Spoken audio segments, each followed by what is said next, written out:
জানিয়ে দেব সর্বশেষ আপডেট বাংলা সংবাদ। শুরুতেই শিরোনাম। সরকার পতনের এক দফা দাবি আদায়ে দেশব্যাপী কঠোর কর্মসূচির সিদ্ধান্ত বিএনপির। এরপর থাকছে ক্ষমতা ছেড়ে দেশ থেকে পালাবে হাসিনা সরকার, পিনাকি ভট্টাচার্যের বিশেষ প্রতিবেদন।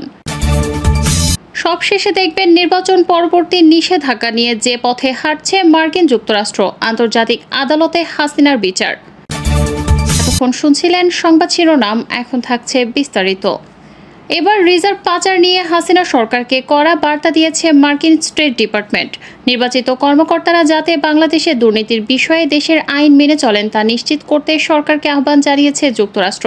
পররাষ্ট্র মন্ত্রণালয়ের মুখপাত্র ম্যাথু মিলার নিয়মিত ব্রিফিংয়ে এ আহ্বান জানান। তার কাছে বাংলাদেশের দুর্নীতি, বিশেষ করে সাবেক একজন মন্ত্রীর সম্পদের বিষয়ে প্রশ্ন করেন সাংবাদিক মুশফিকুল ফজল আনসারি। তিনি জানতে চান, ব্লুমবার্গে একটি বিস্তারিত রিপোর্ট প্রকাশ হয়েছে, তাতে বাংলাদেশের শাসক গোষ্ঠীর দুর্নীতিতে জড়িত থাকার বিষয়টি ওপেন সিক্রেট বলা হয়েছে। ওই রিপোর্ট অনুযায়ী মন্ত্রিপরিষদের সাবেক অন্যতম সদস্য সাইফুজ্জামান চৌধুরী ব্রিটেনে এবং যুক্তরাষ্ট্রের সাম্রাজ্য গড়ে তুলেছেন বলে অভিযোগ তোলা হয়েছে। এই সম্পদের মূল্য 20 কোটি পাউন্ড, যা বাংলাদেশের বৈদেশিক মুদ্রার রিজার্ভের শতকরা 1/1 সমতুল্য। অনেক ঘটনার মধ্যে এটি হলো মাত্র একটি ঘটনা। বিশ্বব্যাপী সরকারের জবাবদিহিতা এবং দুর্নীতির বিরুদ্ধে লড়াইয়ে এ বিষয়টিকে কিভাবে দেখছে যুক্তরাষ্ট্র? মুশফিকের এ প্রশ্নের জবাবে ম্যাথু মিলার বলেন, এসব রিপোর্টের বিষয়ে আমরা অবহিত। আমরা বাংলাদেশ সরকারকে উৎসাহিত করি নির্বাচিত সব কর্মকর্তা যেন দেশের আইন ও আর্থিক বিধিবিধান মেনে চলেন তা নিশ্চিত করতে হবে।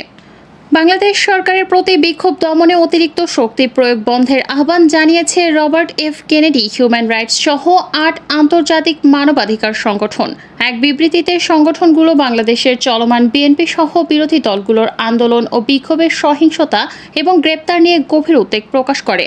মানবাধিকার সংগঠনগুলো বলে, আমরা বাংলাদেশের জনগণের ন্যায়সঙ্গত, গণতান্ত্রিক এবং শান্তিপূর্ণ সমাজ প্রতিষ্ঠার চেষ্টার সঙ্গে একাত্মতা প্রকাশ করছি এবং রাজনৈতিক প্রতিপক্ষের বিরুদ্ধে সহিংসতা, দমনপীড়ন এবং হুমকির চলমান চক্রের অবসানের পাশাপাশি স্বেচ্ছাচারীভাবে গ্রেপ্তার হওয়া সকলের অবিলম্বে মুক্তির আহ্বান জানাচ্ছি। সরকার পতনের এক দফা দাবি আদায়ে আগামী সপ্তাহে দেশব্যাপী লাগাতার কঠোর কর্মসূচিতে যাওয়ার নীতিগত সিদ্ধান্ত নিয়েছেন বিএনপির হাইকমান্ড। সেভাবে প্রস্তুতি নিতে ইতিমধ্যে সব সাংগঠনিক জেলায় বিশেষ বার্তা দেওয়া হয়েছে। নেতাকর্মীরা কোনো কৌশলে কিভাবে মাঠে থাকবেন এ বিষয়ে দেওয়া হয়েছে দিক নির্দেশনা। এদিকে সমমনাদের বাইরে আরও কয়েকটি রাজনৈতিক দলকে লাগাতার আন্দোলনে সম্পৃক্ত করতে আলোচনা চলছে। বিএনপি হাইকমান্ড তাদের সঙ্গে সরাসরি কথাও বলেছেন। এছাড়া সরকার পতনের দাবিতে কর্মসূচি দিয়েছে বিএনপি চেয়ারপারসন বেগম খালেদা জিয়ার বিচার কার্য নিয়ে সচেতন রয়েছে আয়ারল্যান্ড। ঢাকায় ইইউ প্রতিনিধি দলের সঙ্গে ঘনিষ্ঠভাবে বিষয়টি পর্যবেক্ষণ করছে দেশটি। আয়ারল্যান্ড বিএনপির নেতা হামিদুল নাসিরের পাঠানো এক চিঠির জবাবে একথা বলেছেন আইরিশ ডেপুটি প্রধানমন্ত্রী ও পররাষ্ট্রমন্ত্রী মাইকেল মার্টিন। আইরিশ পররাষ্ট্রমন্ত্রীর প্রাইভেট সেক্রেটারি লরেন ক্রিস্টিয়ান তার হয়ে হামিদুল নাসিরের ওই চিঠির জবাব দেন। এতে তিনি আরও বলেন, ভারতের নয়াদিল্লিতে অবস্থিত আইরিশ দূতাবাস বাংলাদেশের জন্যও স্বীকৃত। তারা বাংলাদেশের চলমান ঘটনা প্রবাহ পর্যবেক্ষণ করছে। চিঠিতে বলা হয়, জাতিসংঘের ইউনিভার্সাল পিরিয়ডিক রিভিউ প্রক্রিয়ার মাধ্যমে এবং নিজস্ব উদ্যোগেও আয়ারল্যান্ড বাংলাদেশের মানবাধিকার পরিস্থিতি পর্যবেক্ষণ অব্যাহত রাখবে। বাংলাদেশের গণতান্ত্রিক নির্বাচনী প্রক্রিয়াকে বাধাগ্রস্ত করার জন্য দায়ী বা জড়িত থাকার অভিযোগে বাংলাদেশি কিছু নাগরিকের বিরুদ্ধে ভিসা নিষেধাজ্ঞা দেওয়ার প্রক্রিয়া শুরুর কথা জানিয়েছে যুক্তরাষ্ট্র। যুক্তরাষ্ট্রের পররাষ্ট্র দপ্তর থেকে এক সংবাদ বিজ্ঞপ্তিতে ভিসা নিষেধাজ্ঞা দেওয়ার এই সিদ্ধান্তের কথা জানানো হয়। বিজ্ঞপ্তিতে কারো নাম উল্লেখ করা না হলেও যাদের উপর নিষেধাজ্ঞা দেওয়া হয়েছে তাদের বিষয়ে বলা হয়, এরা বাংলাদেশের বর্তমান ও সাবেক কর্মকর্তা, ক্ষমতাসীন ও বিরোধী রাজনৈতিক দলের সদস্য, আইন শৃঙ্খলা রক্ষাকারী বাহিনীর সদস্য, বিচার বিভাগের সদস্য এবং নিরাপত্তা সংস্থার সদস্য।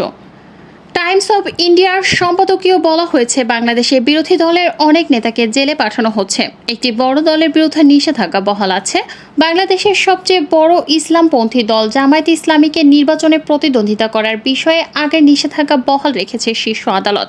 টাইমস অব ইন্ডিয়ার এক সম্পাদকীয়তে সব বলা হয়েছে। এতে আরও বলা হয়, সম্প্রতি বিক্ষোভকারীদের ওপর সরকারের দমনপীড়নের জেরে প্রায় 139 জন সিনিয়র বিরোধী নেতা ও কর্মীকে দোষী সাব্যস্ত করা হয়েছে। তাদের বেশিরভাগই বিএনপির। 2011 সালে সংবিধানের 15তম সংশোধনীর মাধ্যমে বাংলাদেশ তত্ত্বাবধায়ক সরকার ব্যবস্থা বিলুপ্ত হওয়ার পর থেকে তত্ত্বাবধায়ক ব্যবস্থা পুনরুদ্ধারের দাবিতে রাস্তায় নামে বিএনপি। তবে যা উদ্বেগ বাড়ায় তা হলো এর আগে বিরোধীদের দলকে দখলে থাকা জায়গাগুলোতে শূন্যতা।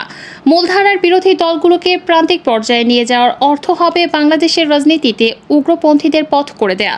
এটা বাংলাদেশ এবং শেখ হাসিনার দল আওয়ামী লীগ উভয়ের জন্যই খারাপ। ওয়াশিংটন স্পষ্টতই শেখ হাসিনার বিরুদ্ধে কর্তৃত্ববাদের অভিযোগ নিয়ে উদ্বিগ্ন এবং চীনের সঙ্গে তার বৃহত্তর কৌশলগত দ্বন্দ্বের অংশ হিসেবে দেখছে বাংলাদেশকে। এর সঙ্গে আছে বাংলাদেশের অর্থনৈতিক সমস্যা। দেশের বৈদেশিক মুদ্রার রিজার্ভ $20 বিলিয়ন নামে এসেছে, যা 3 মাসের আমদানির জন্য নামমাত্র যথেষ্ট।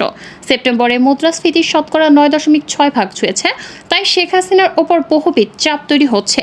বিরোধী দলের যে অবস্থান থাকা উচিত তাদেরকে সেই স্থান না দিলে উগ্রপন্থীদের যে অবস্থান বর্তমানে নেই তারা সেই অবস্থান তৈরি করে নেবে। ভারতের জন্য এটা ভয়ঙ্কর খবর। একটি উগ্রবাদী বাংলাদেশি এস্টাবলিশমেন্ট পাকিস্তানকে রাজনৈতিক খেলায় ফিরিয়ে আনতে পারে। বাংলাদেশে অনুষ্ঠিত 7 জানুয়ারির নির্বাচনের গুণগত মান বেশ কিছু কারণে ক্ষুণ্ণ হয়েছে। এর মধ্যে আছে রাষ্ট্র শাসক দল এবং বিরোধীদের সহিংসতা, নির্বাচনের আগে জিরোসাম রাজনীতি, রাজনৈতিক নেতাদের সঙ্গে সহিংসতার মনোভাব, নাগরিক স্বাধীনতার সংকোচন, বাক স্বাধীনতা ও সংগঠিত হওয়ার স্বাধীনতার অবনতি। বাংলাদেশের নির্বাচন পর্যবেক্ষণ মূল্যায়ন করে চূড়ান্ত রিপোর্টে এসব কথা বলেছে যুক্তরাষ্ট্রের ন্যাশনাল ডেমোক্রেটিক ইনস্টিটিউট এবং ইন্টারন্যাশনাল রিপাবলিকান ইনস্টিটিউট। তারা আরও বলেছে নির্বাচনে কার্যকর নির্বাচনী প্রতিযোগিতার অনুপস্থিতি ছিল। ক্ষমতাসীন দলকে সুবিধা দিতে অসম বিধি প্রয়োগ করা হয়েছে। বিরোধীদের দমন করা হয়েছে, যা ন্যায়সঙ্গত ছিল না। আইন প্রয়োগকারীদের প্রতি পক্ষপাতিত্বের অভিযোগ আছে। ভোট নিয়ে নারী ও দুর্বল গোষ্ঠী উচ্ছেদ আতঙ্কে ছিলেন, আর প্রতিশোধের ভয়ে মিডিয়া স্বেচ্ছা সেন্সরশিপ করেছে। এ বিষয়ে তাদের টেকনিক্যাল অ্যাসেসমেন্ট মিশন চূড়ান্ত প্রতিবেদনে বলেছে, মিশন সদস্যরা দেখতে পেয়েছেন 2024 সালের নির্বাচনের সময়ে, প্রচারণার সময়ে, নির্বাচনের দিন সহ অন্য সময়ে আগের নির্বাচনের তুলনায় শারীরিক ও অনলাইন সহিংসতা হয়েছে কম। তারা বলেছে দেশ জুড়ে কার্যকর নির্বাচনী প্রতিযোগিতার অনুপস্থিতি ছিল।